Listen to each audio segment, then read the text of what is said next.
Matthieu 7, 13, 14. Large est la porte, spacieux est le chemin qui mène à la perdition, et nombreux sont ceux qui y entrent.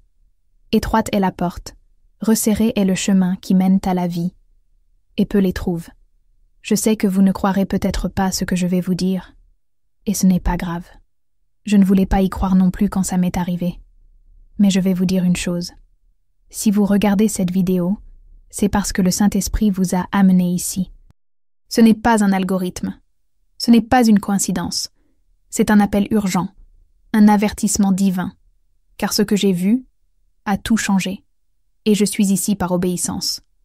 Par obéissance à une voix qui criait en moi, pendant que le monde dormait, avertissez mon Église. Ils ne sont pas prêts, et cet avertissement a à voir avec ce qui est sur le point de se produire très bientôt, et dont beaucoup se moquent encore, ignorent ou prétendent qu'il s'agit simplement d'une autre doctrine oubliée. Cette nuit-là, je ne jeûnais pas, je ne priais pas, et n'attendais pas de révélation. J'étais fatiguée, frustrée, vivant ma foi comme beaucoup aujourd'hui, la Bible fermée et le cœur occupé. Mais quelque chose m'a réveillée. C'était comme un poids, comme si le ciel tout entier me fixait. Je n'ai entendu aucun son, je n'ai vu aucune lumière. Je l'ai juste ressenti, comme si j'avais été arrachée au présent et projetée dans le futur. Soudain, j'ai vu ce qui semblait être le début de l'enlèvement. Mais ce qui m'a le plus frappé, ce ne sont pas ceux qui sont montés, mais ceux qui sont restés. Et leur nombre était impressionnant. C'est à ce moment-là que j'ai entendu la phrase que je n'oublierai jamais. Peu se lèveront, très peu. Et puis, comme un écho venu d'en haut, une autre voix déclara « Seuls 3% seront prêts ce jour-là. » Je me figeai. Mon esprit essaya de discuter. Mon âme se mit à pleurer. Parce que je comprenais. La plupart de ceux qui se disent chrétiens ne monteront pas. Non pas par manque de Bible, mais par manque d'obéissance, par manque de peur, parce qu'ils vivaient comme s'ils avaient le temps, comme si l'enlèvement n'était qu'une légende racontée dans une secte de jeunes. J'ai vu des églises pleines le dimanche et vides au ciel. J'ai vu des responsables prêcher avec éloquence, mais le cœur perdu. J'ai vu des jeunes chanter, enthousiastes, puis retourner au péché, comme si de rien n'était. Et au milieu de tout cela, Jésus m'a montré quelque chose de terrifiant. Une foule frappait aux portes du paradis, criant « Seigneur, Seigneur !» Mais entendant de l'autre côté « Je ne t'ai jamais connu !» Cette scène m'a déchiré intérieurement, car j'ai reconnu des visages, des frères, des amis, des gens bien, des gens qui aimaient chanter le paradis, mais qui détestaient vivre une vie sainte. Et puis, la confrontation la plus dure est arrivée. Parce que dans cette foule, j'étais là aussi. C'est vrai. Moi qui croyais être debout. Moi qui publiais des versets. Moi qui disais gloire à Dieu à chaque culte. Moi qui dirigeais le culte, qui donnais des conseils spirituels. Mais j'avais laissé la parole devenir un ornement, non une épée. J'étais de ceux qui restaient, non par manque de foi, mais par vanité excessive, pour avoir vécu une foi sélective, pour avoir choisi ce à quoi obéir et ce qu'il fallait ignorer, pour avoir déguisé ma froideur sous l'apparence de la spiritualité. À ce moment-là, le Saint-Esprit m'a parlé comme jamais auparavant. Tu avertiras, tu raconteras ce que tu as vu, tu réveilleras ceux qui dorment, car le temps presse. J'ai grimacé, j'ai pleuré, j'ai imploré le pardon, et on m'a confié une mission, avertir, une mission, crier avant que le silence ne s'installe. Et c'est pour cela que je suis là. L'extase n'est pas une fable, ce n'est pas une métaphore, elle est imminente. Et quand elle se produira, 97% ne seront pas prêts. La question est, l'êtes-vous ? Dans la vision que j'ai reçue, il n'y avait aucune confusion, il n'y avait aucun débat théologique, il n'y avait plus de temps pour le doute. Ce que j'ai vu était une séparation visible, claire et définitive. Une ligne spirituelle séparait ceux qui montaient de ceux qui restaient. Et cette distinction n'était pas fondée sur l'apparence, la position dans l'Église ou le nombre de fidèles. C'était une ligne tracée dans l'esprit invisible aux yeux humains, mais éclatante aux yeux de Dieu. C'était la ligne d'obéissance. Et ceux qui ne l'avaient pas vécue avec renoncement, avec sainteté, avec vérité, sont simplement restés, même s'ils avaient prêché, même s'ils avaient chanté, même s'ils avaient prié. J'ai vu une foule confuse, des gens paniqués, des dirigeants en quête d'explications, des téléphones portables sonnant sans réponse, des familles déchirées par l'absence soudaine d'enfants, de parents ou de frères et sœurs. Et au milieu de ce chaos, une douleur déchira mon cœur, la douleur de réaliser cela. La plupart de ceux qui sont restés n'étaient même pas athées. Ils étaient religieux, des gens qui connaissaient les Écritures, mais ignoraient le Dieu des Écritures. Des gens qui savaient réciter les promesses, mais ignoraient obéir aux commandements. Des gens plus préoccupés par leur ministère que par leur âme. Et puis, comme si le ciel me montrait une scène au ralenti, j'ai vu l'enlèvement se produire. C'était comme une attraction divine. Certains corps se transformèrent, s'envolèrent, avec une légèreté inexplicable. La paix se lisait sur les visages de ceux qui s'élevaient. Une paix que je n'avais jamais vue sur terre. Mais ce qui me détruisit le plus, ce fut de voir les visages de ceux qui restaient. Le choc, le désespoir, le cri qui ne voulait pas sortir, la tentative de courir après eux. Trop tard, j'avais le sentiment que Dieu avait attendu jusqu'à la dernière seconde. Mais le temps était écoulé. J'ai vu des temples fermés, des autels sans lumière, des pasteurs partis, et d'autres qui restaient, des cœurs incomplets, des instruments silencieux, des chairs vides. Mais le plus choquant, c'était de voir des gens dire « J'ai toujours cru » et une voix répondre « Mais vous n'avez jamais obéi ». À cet instant, j'ai compris que l'enlèvement serait le jugement le plus silencieux de l'histoire. Il n'y aura aucun avertissement, aucune excuse. Ce sera soudain. Et beaucoup seront trop occupés pour le remarquer, occupés par leur vanité, par les débats, par les apparences, par eux-mêmes. Et puis, dans cette même vision, le Saint-Esprit m'a dit quelque chose qui résonne encore en moi aujourd'hui. L'enlèvement ne sera pas décidé par ce que vous dites en public, mais par ce que vous pratiquez en secret. Cela m'a profondément blessée, parce que j'ai réalisé que beaucoup de choses dans ma vie n'étaient qu'une mise en scène, une foi manipulée pour que les autres la voient. Mais en moi, il y avait un manque de vigilance. Il manquait d'huile. Et je me suis souvenu de la parabole des 10 vierges. Elles étaient toutes vierges. Elles avaient toutes des lampes. Mais seulement 5 avaient de l'huile. Et seules ces 5-là sont entrées. Les autres entendirent. La porte est déjà fermée. C'est alors que tout est devenu clair. La plus grande erreur du chrétien moderne est de croire que croire suffit, que ressentir suffit, que participer garantit déjà le salut. Mais Jésus n'a jamais exigé de résultat. Il a demandé la croix. Il a demandé le renoncement. Il a demandé l'obéissance.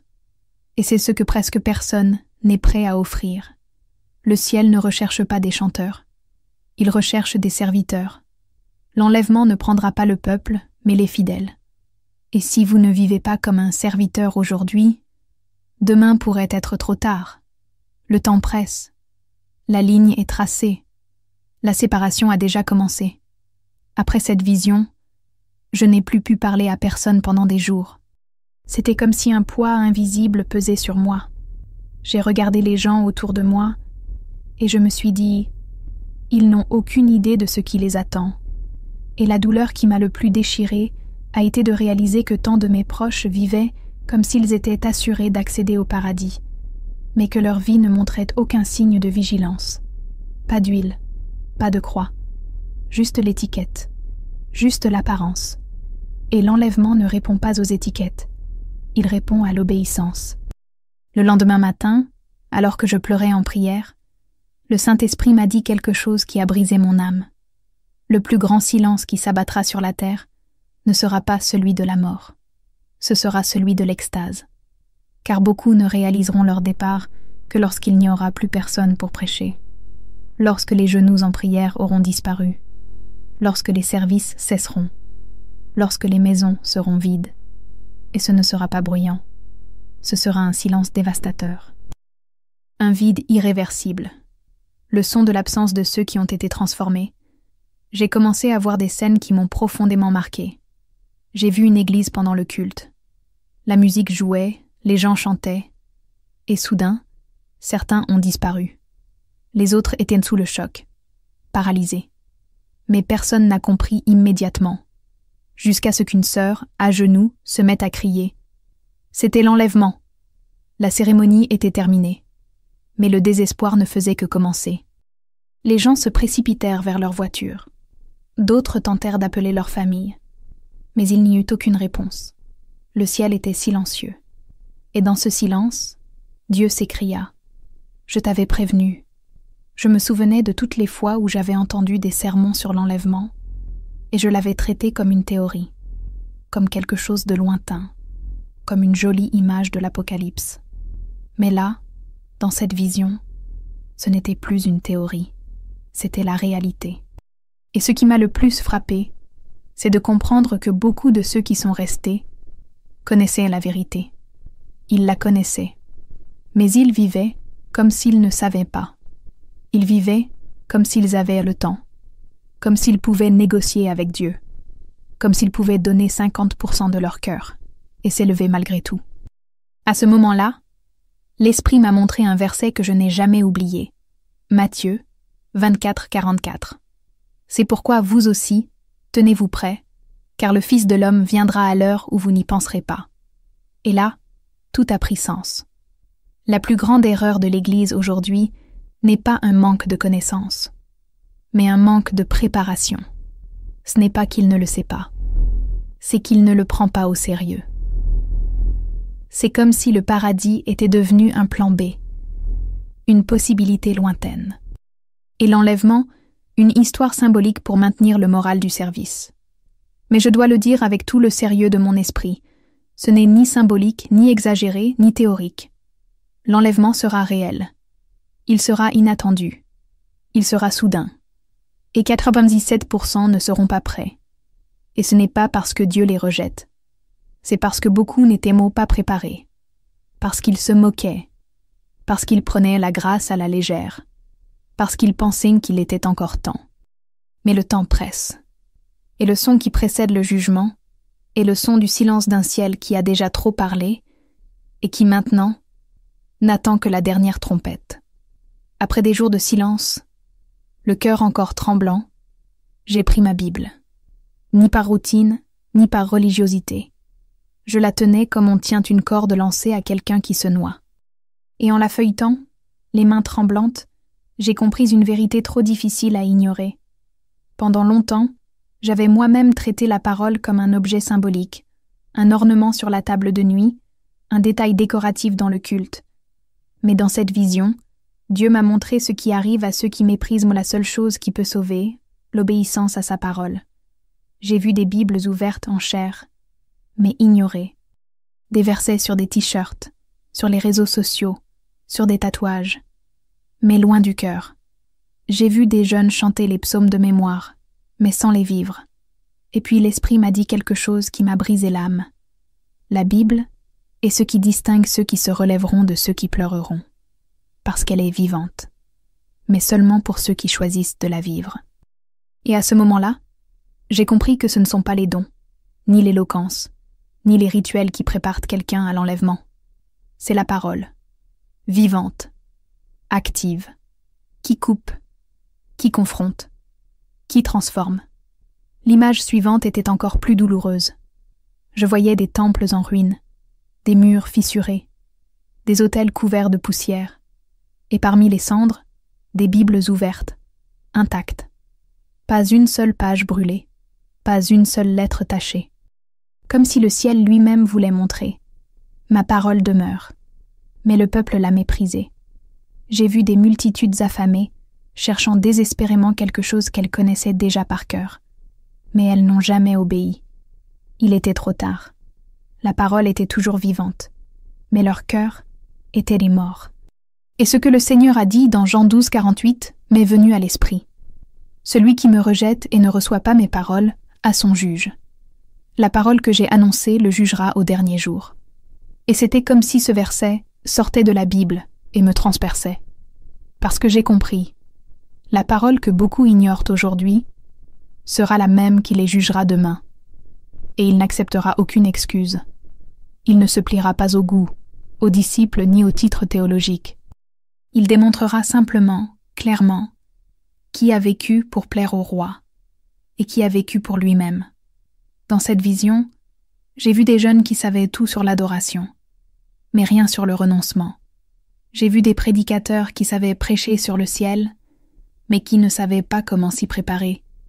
J'ai vu des gens applaudir les sermons, mais se moquer des corrections. Et le Saint-Esprit m'a dit « Ils aiment les promesses, mais rejettent les commandements. » Et puis, j'ai compris que l'Église moderne aime la partie douce de la Bible, mais rejette la partie qui exige la sainteté. Ils veulent Jésus le Sauveur, mais pas Jésus le Seigneur. Ils veulent le ciel, mais sans la croix. Ils veulent l'enlèvement, mais sans surveillance. Et c'est là que j'ai compris pourquoi les 97% étaient ainsi. Ce n'est pas faute d'opportunité, ni faute d'avertissement. C'est par mépris de la vérité. Beaucoup préfèrent se nourrir de phrases motivantes plutôt que d'affronter des versets. Ils ont troqué la Bible contre des vidéos de 15 secondes. Ils ont troqué la prédication contre l'opinion d'un chrétien influent. Résultat ? Une génération faible, emplie de connaissances superficielles, mais dépourvue de véritable obéissance. Et face à l'enlèvement, seule la vérité résistera. Il n'y aura pas de masque, il n'y aura pas de répétition. Il n'y aura que deux groupes, ceux qui sont montés et ceux qui sont restés. Dans l'une des visions les plus puissantes que j'ai jamais eues, j'ai vu une église en feu. Littéralement, un temple brûlé sous les yeux de tous. Mais ce qui m'a choqué, ce n'était pas le feu, c'était la réaction du peuple. Personne ne courait, personne ne désespérait, personne ne cherchait à effacer la scène. Au contraire, beaucoup étaient debout, filmant avec leur téléphone portable. D'autres souriaient, comme si c'était un spectacle.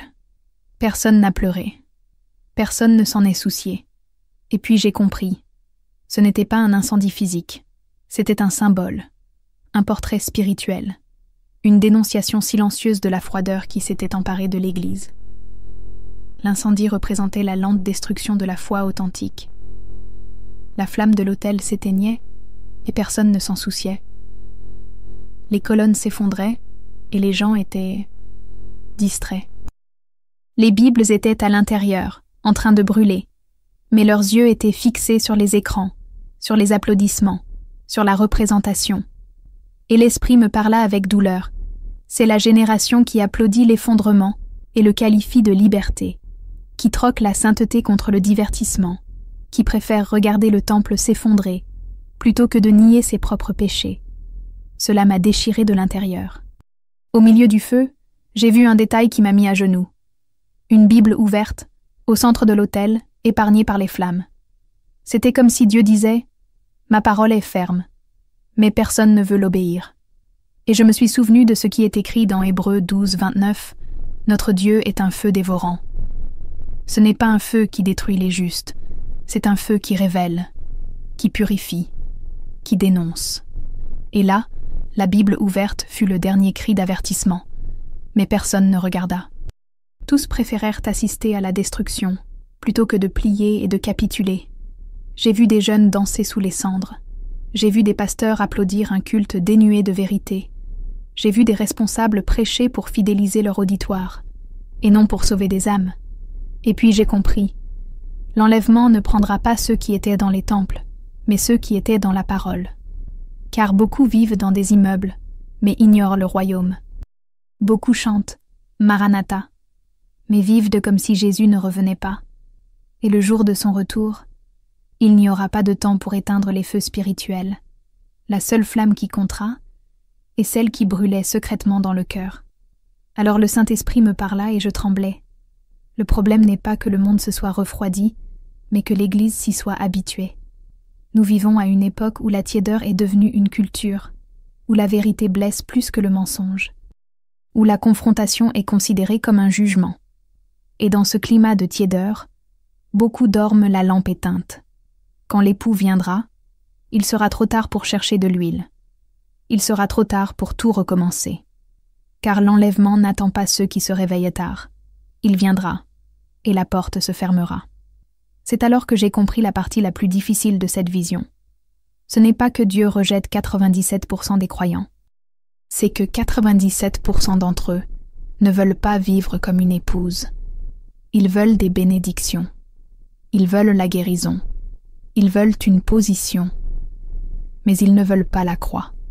Ils ne veulent pas être sanctifiés. Ils ne veulent pas perdre le contrôle.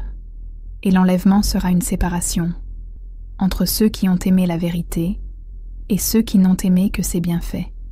C'est pourquoi Dieu m'a dit d'avertir, de crier, parce que le feu a déjà commencé.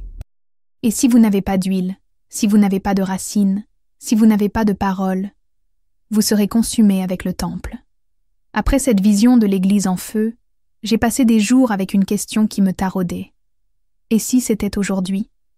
Serait-ce à 3%? La réponse m'a dévastée. Car même si j'étais chrétienne depuis des années, même si j'avais dirigé un ministère, même si je connaissais la Bible, je savais que je n'étais pas prêt. Non pas selon le jugement des hommes, mais selon le jugement du ciel. Et ce fut le coup le plus dur. J'ai failli rester. Et je ne le savais même pas. Car l'enlèvement n'examine pas vos dons. Il examine votre cœur, votre vigilance, votre vie cachée à Dieu. J'ai commencé à me remémorer toutes les fois où le Saint-Esprit a tenté de me réveiller et où j'ai résisté. Je me suis souvenu des services où il m'a confronté, mais je me suis endurcie.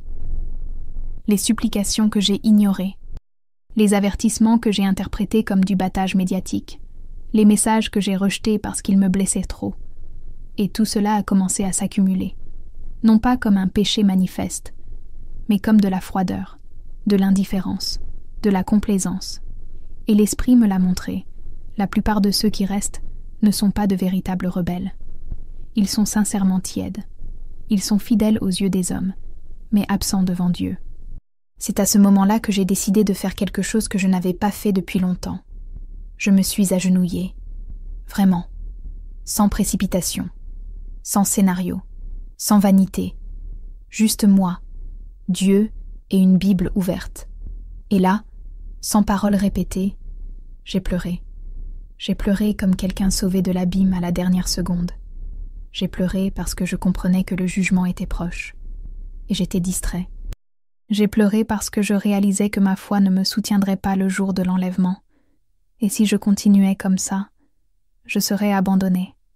C'est là, dans cette prière, que le ciel a brisé le silence. Non pas par le tonnerre, non pas par des visions, mais par la paix.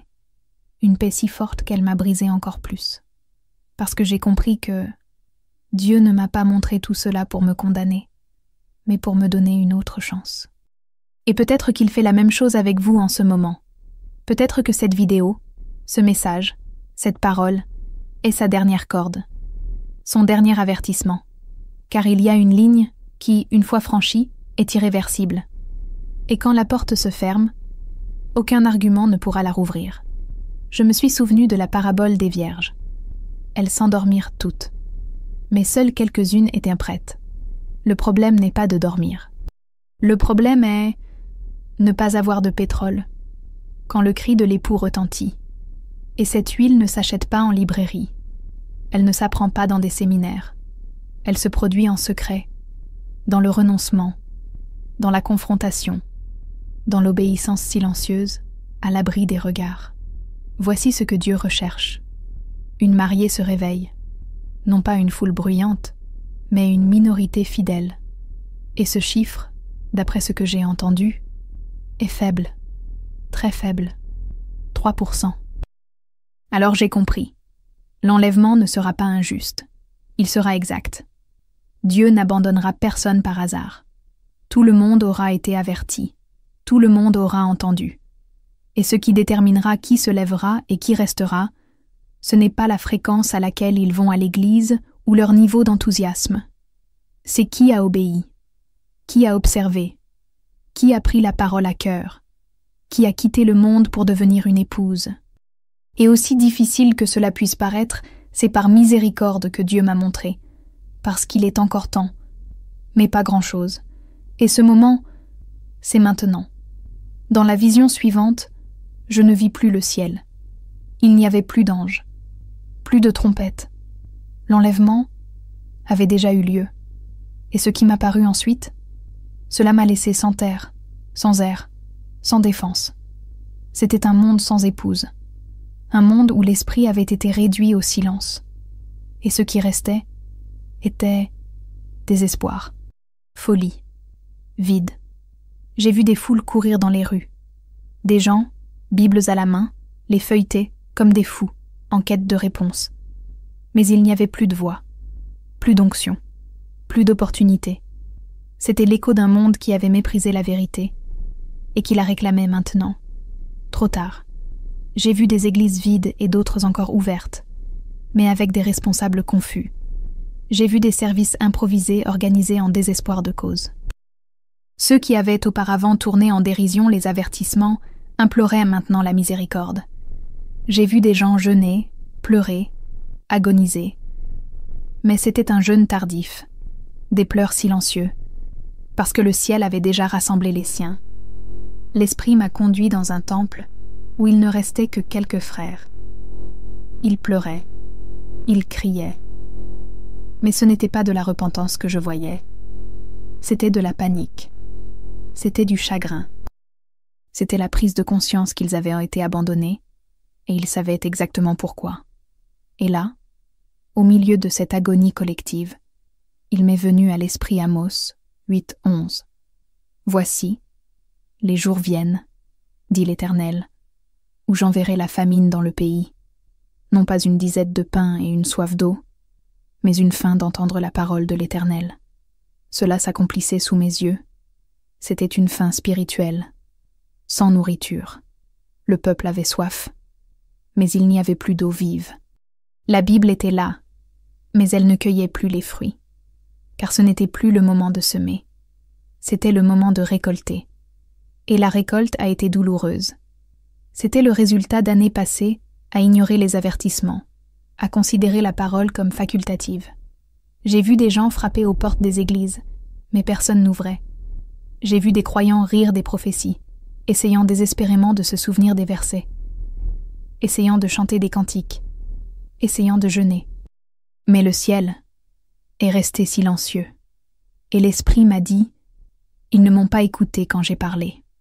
Maintenant il est trop tard pour demander une autre chance. » Et ce qui m'a détruit, c'était de revoir des visages familiers, des gens avec qui j'avais vécu, qui me traitaient d'exagéré, qui disaient « Dieu est amour, il comprend mon cœur. » Maintenant, ils étaient à l'agonie, parce qu'ils comprenaient que l'amour de Dieu n'annule pas sa sainteté. L'une des scènes qui m'a le plus marquée a été de voir une jeune femme qui disait toujours sur les réseaux sociaux « Jésus m'aime tel que je suis ». Elle s'écria alors, s'agenouillant, frappant le sol, demandant « Pourquoi ne m'a-t-il pas prise ?» Et la réponse me parvint clairement « Parce qu'il aimait l'idée de Jésus, mais il ne s'est jamais soumis à sa seigneurie. Et ça, mon frère, ma sœur, c'était comme un coup de poignard dans l'âme, car c'est la vérité pour beaucoup. Ils sont pleins de belles déclarations, mais vides d'obéissance. Et l'extase ne répond pas aux belles phrases. Elle répond aux vies abandonnées. Le Saint-Esprit m'a alors dit fermement. La plupart des gens connaissaient la vérité, mais ils ont choisi de l'ignorer. Maintenant, tout le monde s'agenouille. Non pas par amour, mais par peur. Et c'est là que j'ai compris ce que Jésus voulait dire lorsqu'il a dit que beaucoup essaièrent d'entrer, mais que la porte serait déjà fermée. L'enlèvement serait une division éternelle. Il n'y aura pas de deuxième appel. Il n'y aura pas de seconde chance. Le temps de grâce est arrivé. La Bible est toujours ouverte. La porte est toujours grande ouverte. Mais quand il viendra, ce sera définitif. Et vous n'aurez que deux positions. Soit vous montez avec lui, soit vous regardez tout depuis la terre.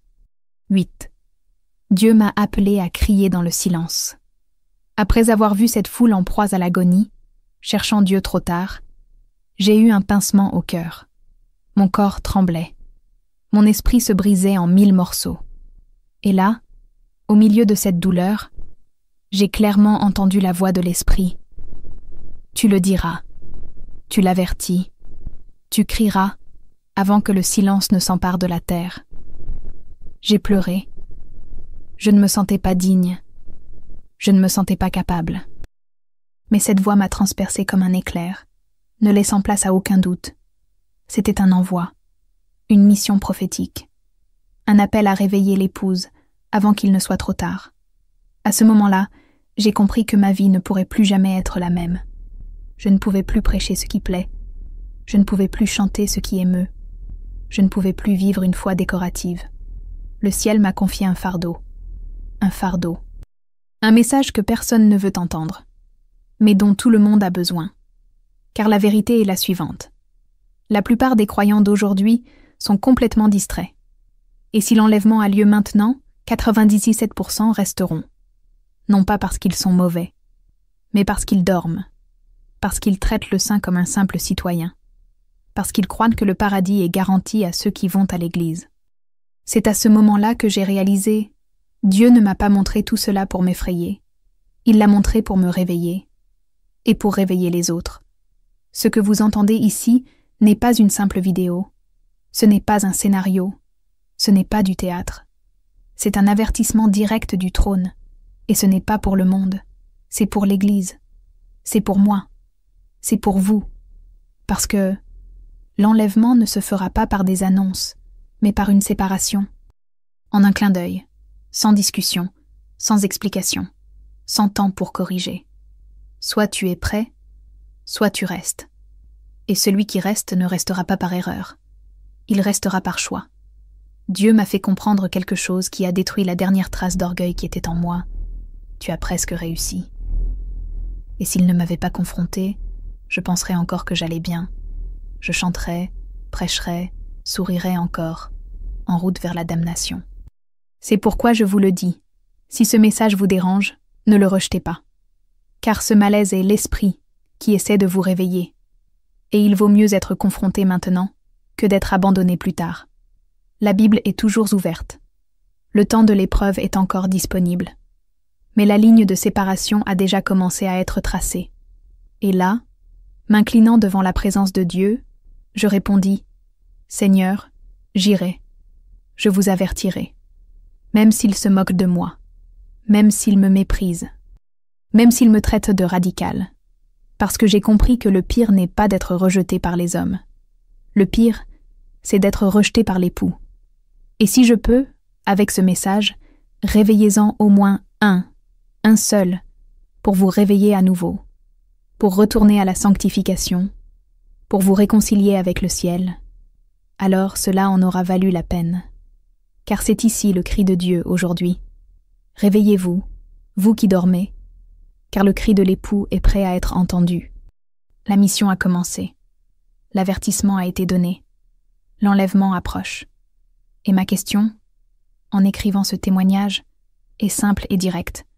Si Jésus revient aujourd'hui, montrez-vous? Si la réponse est le doute, la peur ou le silence, alors ce message est pour vous. Il est encore temps. Il y a encore de la grâce. Mais Dieu m'a dit, parlez maintenant, car bientôt il y aura le silence. Et quand le silence viendra, il n'y aura plus de vidéos, plus de sermons, plus d'opportunités. Il n'y aura que le ciel, avec ceux qui sont montés, et la terre, avec ceux qui sont restés. Après avoir accepté cette mission, Dieu a commencé à me montrer non seulement ce qui allait arriver, mais pourquoi tant de gens resteraient-ils? Et il n'y a qu'une seule raison. Cette génération a transformé la grâce en licence et l'évangile en performance. Nous sommes entourés de gens qui parlent de Jésus, mais qui ne vivent rien de ce qu'il a commandé. Qui chantent « Viens me chercher », mais n'ont pas d'huile. Qui lèvent les mains le dimanche, mais vivent comme bon leur semble le lundi. Et l'enlèvement n'aura pas lieu en public. Il se déroulera en secret. Et il surprendra presque tout le monde. Je vois des jeunes qui prêchent leurs histoires, mais qui ne parviennent pas à surmonter la pornographie secrète. Je vois des gens qui font vibrer les foules par leurs louanges, mais qui vivent dans le ressentiment, l'envie et l'orgueil. Je vois des croyants qui récitent des versets, mais qui déshonorent l'autel avec leur langue.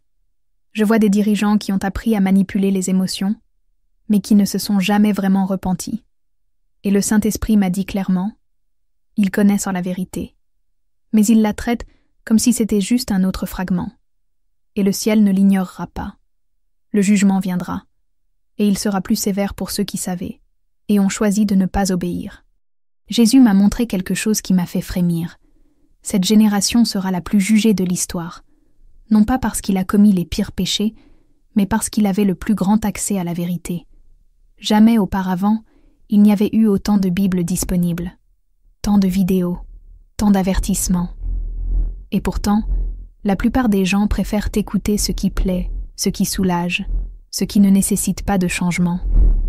Il en résulte une foi émotive, superficielle et faible. Une foi facilement influencée, mais qui ne tolère pas le renoncement. Une foi qui applaudit la croix dans le culte, mais la rejette au quotidien. C'est à ce moment-là que l'Esprit m'a parlé d'une voix ferme. Dites à l'Église que la chair de poule n'est pas une confirmation, que les larmes ne sont pas une preuve de salut. Ce sentiment n'est pas de l'obéissance, et cela m'a détruit, parce que j'ai moi-même vécu comme ça. Je confondais présence et émotion. Je pensais que Dieu était avec moi uniquement parce que j'étais émue pendant le culte. Mais maintenant, je comprends. La véritable présence de Dieu ne se mesure pas à ce que vous ressentez, mais à la mesure dans laquelle vous obéissez. Et c'est ce que la plupart des gens ne veulent pas entendre. Mais c'est ce qui décidera qui monte et qui reste. Cette génération troque l'autel contre la scène. Elle troque le secret contre le contenu. Elle troque la Bible contre des phrases de développement personnel chrétien. Et pire encore, elle appelle cela liberté. Mais Dieu m'a montré que ce n'est qu'un masque pour cacher la froideur spirituelle.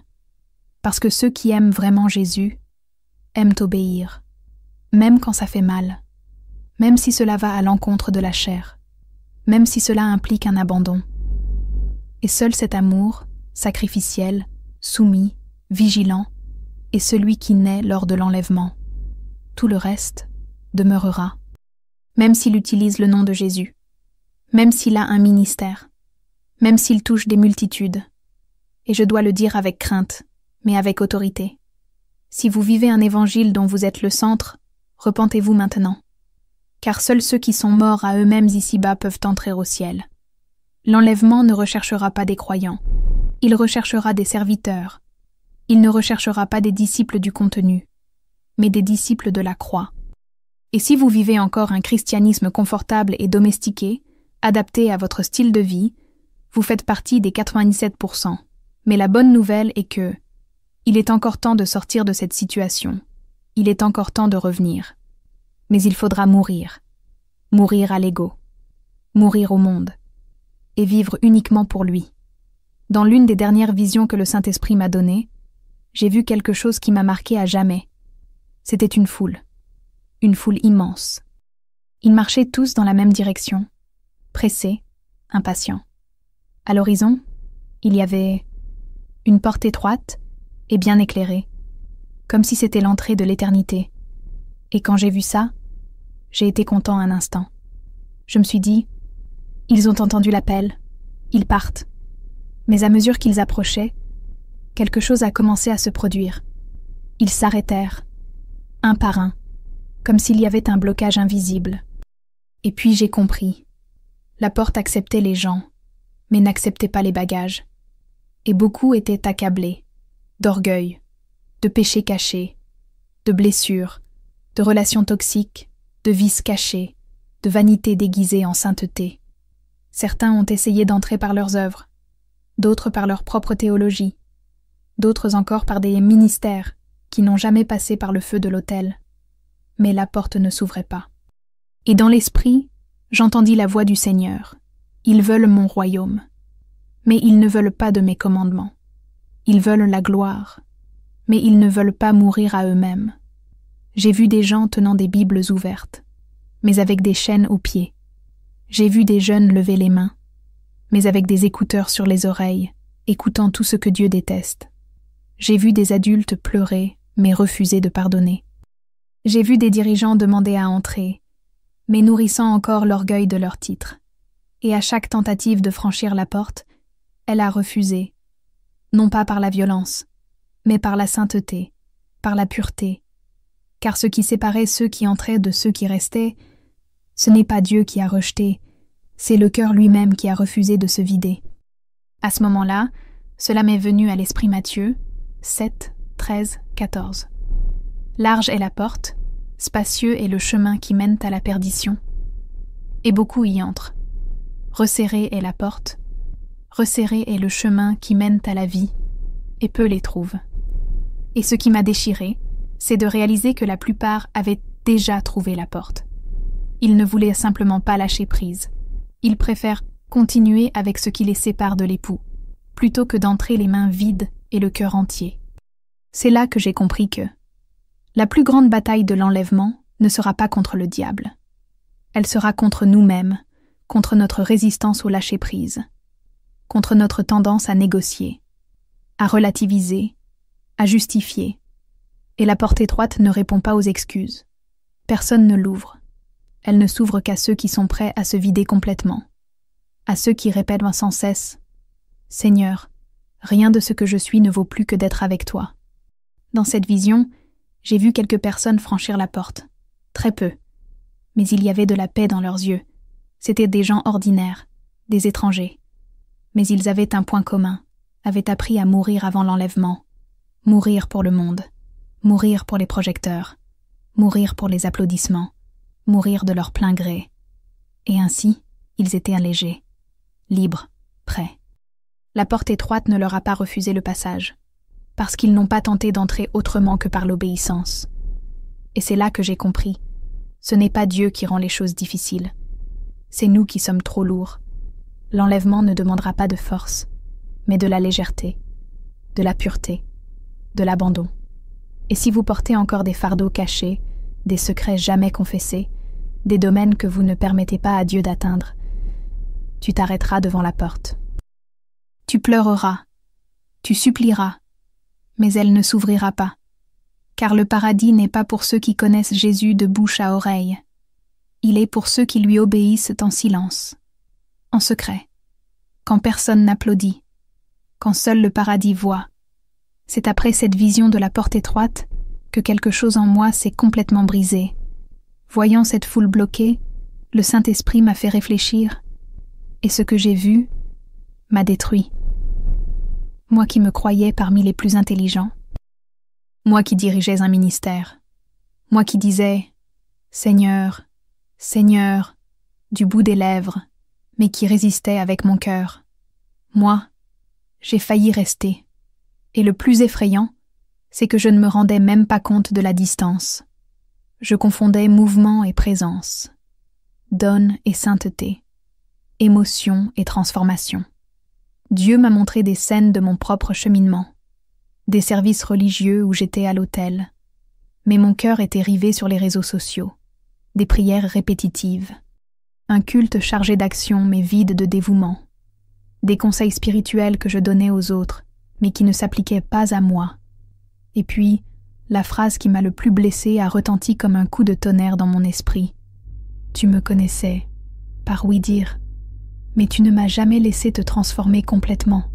Et cela m'a déchiré, parce que c'était vrai. Mon évangile était sélectif, mon obéissance, conditionnelle, ma sainteté, superficielle. J'ai commencé à me souvenir de toutes les fois où j'avais justifié le péché. J'avais ignoré la confrontation. J'avais troqué la parole contre des opinions. Je m'étais caché derrière des versets qui servirent de bouclier à ma rébellion, déguisée en indépendance spirituelle. Et l'esprit continuait à parler. Tu as appris à paraître saint, mais tu ne m'as pas permis de brûler les impurs. Et je suis tombée à genoux, seule, sans que personne ne m'applaudît, sans que personne ne me regarde. Parce qu'à ce moment-là, j'ai compris que le plus grand miracle n'est pas de prêcher, de chanter ou de chasser les démons, c'est d'atteindre le ciel. J'ai aussi vu d'autres personnes qui m'accompagnaient dans mon ministère, des personnes que je considérais comme fortes, dignes de confiance, utilisées par Dieu. J'ai vu des pasteurs, des responsables, des intercesseurs, Et l'Esprit m'a dit, « Ne les regardez pas, regardez la racine. Beaucoup ont des feuilles, peu ont des fruits. Beaucoup ont des stades, peu ont des autels. » Et j'ai compris que les critères de Dieu, ce n'est pas l'influence. C'est la loyauté. Ce n'est pas l'impact visible qui compte, c'est l'obéissance silencieuse. Et cela, beaucoup de ceux qui pensent être debout sont déjà tombés depuis longtemps. Ils ne s'en sont simplement pas rendus compte. À ce moment-là, à travers mes larmes, j'ai fait la prière la plus sincère de ma vie. Seigneur, ne me laisse pas être de ceux qui prêchent le ciel. Mais le voix de loin. Je ne veux pas être une autre voix forte. Je veux faire partie de l'épouse, celle qui veille, celle qui prépare, celle qui protège, celle qui se soumet, celle qui renonce. Et l'Esprit me répondit sans détour. Alors commencez dès aujourd'hui, recommencez, car le temps presse, et ce que je vous ai montré a déjà commencé à se produire. Et maintenant, avec crainte et vérité, je vous demande, tu ne vis plus comme moi? Ta foi a-t-elle des racines? Ton autel est-il illuminé? Ou es-tu simplement en pilotage automatique? Parce que, comme moi, vous êtes peut-être au bord de l'abandon. Et Dieu vous le montre, non pas pour te condamner, mais pour te donner une autre chance. Car l'enlèvement ne vous interrogera pas sur votre position. Il vous interrogera sur votre croix. Il cherchera de l'huile, et seuls ceux qui l'auront monteront. Les autres resteront en arrière. Après tout ce que j'ai vu, vécu et entendu de Dieu, une conviction est restée gravée dans mon esprit. La porte est toujours ouverte, mais pas pour longtemps. Et ce n'est pas un drame. Ce n'est pas du battage médiatique. C'est la réalité spirituelle la plus urgente de notre génération. Le temps de l'épreuve touche à sa fin, et l'enlèvement, que beaucoup raillent, ignorent ou traitent comme une légende, est sur le point de se produire. Et Dieu m'a dit d'avertir l'Église, de l'avertir d'urgence, de crier si nécessaire, parce que 97% de ceux qui se disent prêts aujourd'hui ne le sont pas. Je l'ai vu de mes propres yeux. J'ai vu le désespoir de ceux qui restaient. J'ai vu les cris de ceux qui se croyaient forts mais dormaient. J'ai vu les portes se fermer et le ciel rester silencieux. Et maintenant, je comprends. Si vous ressentez encore quelque chose lorsque vous entendez ce message, c'est parce que le Saint-Esprit vous appelle toujours. Il est encore temps. Il y a encore du pétrole. Il y a encore de la grâce. Mais cette porte ne restera pas ouverte éternellement. Et quand elle se fermera, aucun appel, aucun service spécial, aucune campagne, aucun repentir de dernière minute ne pourra la rouvrir. Jésus m'a montré que le test ultime de l'Église ne sera pas de subir des persécutions. Il résistera au froid, à la distraction, à la consolation, à l'Évangile sans la croix, sans renoncement, sans sainteté. L'Antéchrist viendra, certes, mais beaucoup ont déjà choisi, en rejetant la seigneurie du Christ par commodité. La marque de la bête n'est pas qu'une puce. C'est un état d'esprit, la croyance que l'on peut vivre comme on l'entend et être quand même enlevé. Mais Dieu est saint, et l'épouse qu'il vient chercher sera sainte aussi, pure, séparée, éveillée, avec la lampe allumée, pleine d'huile et un cœur dévoué. Et maintenant, le cœur brisé, je vous demande une dernière fois, si Jésus revient ce soir, viendrez-vous? Ne me dis pas ce que tu ressens. Dis-moi ce que tu ressens. Dis-moi s'il y a du pétrole. Dis-moi s'il y a une croix. Dis-moi s'il y a de la surveillance. Parce que s'il n'y en a pas, vous faites partie des 97%. Et Dieu vous le montre maintenant, afin que vous ayez encore la possibilité de changer. Car demain, il n'y aura peut-être plus de vidéos, plus de prophètes, plus de sons. Seul le silence du ciel et l'éternité devant vous. Ce message n'est pas seulement un contenu à regarder, c'est une vocation. Un choix. Une limite a été fixée. Et vous devez décider de quel côté vous allez être. Parce que l'enlèvement n'est pas réservé à ceux qui ont entendu parler de Jésus. Il est réservé à ceux qui ont vécu en disciples, qui a obéi quand personne ne regardait, qui a pardonné quand on était blessé, Qui a abandonné le péché quand personne ne le lui demandait? Qui s'est renié? Qui a pris la Bible au sérieux? Qui a choisi la croix, même quand elle faisait mal? Je sais que ce message est dur, mais c'est vrai. Et Dieu m'a dit de le dire, parce que cela pourrait être votre dernière chance. La porte est encore ouverte. L'époux est toujours à la porte. La trompette n'a pas encore sonné, mais l'horloge prophétique tourne. Si cette parole vous a interpellé, bouleversé, exposé, glorifiez Dieu pour cela, car il y a encore de la vie en vous. Il y a encore de la repentance. Il y a encore du retour. Mais vous devez agir. Maintenant. Sans prétention. Sans applaudissements. Juste vous et Dieu. Reviens. Brise le cycle. Prends ta Bible. Ferme la porte de ta chambre. Crie à Dieu. Confesse. Renonce. Recommence. Parce qu'il est encore temps. Mais le temps presse. La question n'est plus « Quand Jésus reviendra-t-il » Le cas est le suivant. Quand il reviendra, serez-vous prêt à intervenir ou ferez-vous partie des 97% qui restent?